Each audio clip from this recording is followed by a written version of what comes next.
Welcome to ప్రజాప్రతినిధి news. Srivani పాఠశాలకు బలహీనతలను 7 రోజుల్లోగా సరిచేసుకోవాలి, లేదంటే పాఠశాలను రద్దు చేస్తామని దుబాక విద్యా మండల అధికారి ప్రభుదాస్ హెచ్చరించారు. సిద్దిపేట జిల్లా దుబాక పట్టణంలో మొన్నటి రోజు జాస్విని అనే విద్యార్థి పాఠశాలకు వెళ్లి తిరిగి వచ్చే క్రమంలో తప్పిపోయిన గంటకు పైగా తప్పిపోయి తిరిగి గంట తర్వాత విద్యార్థి ఇంటికి చేరిన విషయం తెలిసిందే.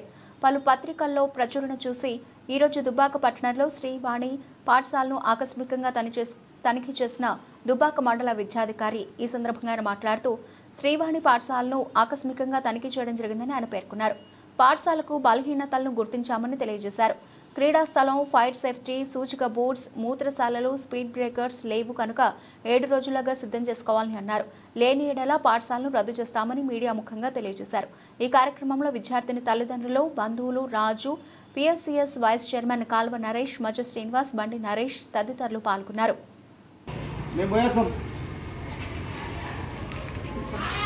మంత్రి గారి దగ్గర పోతాం లేకుంటే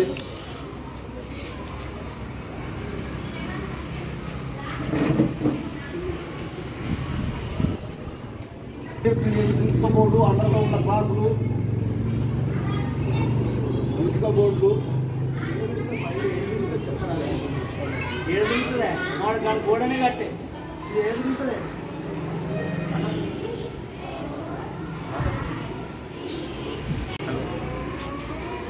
రోడ్డు మీద పడి చాలా ఇబ్బంది పడుతుంది. లేకుండా ఎక్కువ వాళ్ళమే వాడిపోతుంది. ఒక 10 పేపర్లు అవి అర్థమైతే లేదు. అవి చూపెట్టుర్రి ఏమున్నాయో.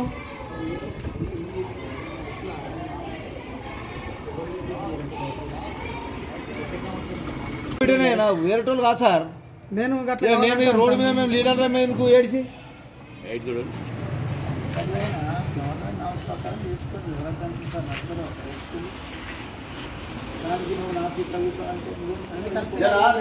రెస్పెక్ట్ గా మాట్లాడు, తెలుసుకోమని సార్. డైరెక్టర్ రెస్పెక్ట్ రోడ్డు మీద ఎవరు తిరుగుతాడు, ఏంది, ఎవరికి ఏం పని పడుతుంది అని వాళ్ళని మాట్లాడు నేర్చుకోమని ఫస్ట్.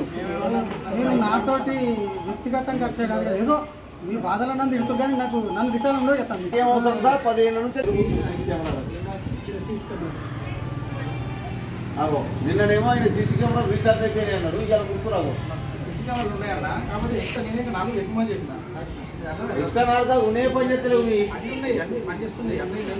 పని చేయని 10 పెట్టుకుంటే ఏం లాభం? పని వచ్చింది ఒక్కరుంటే రోడ్డు మీద పని చేస్తే అయిపోయాయి.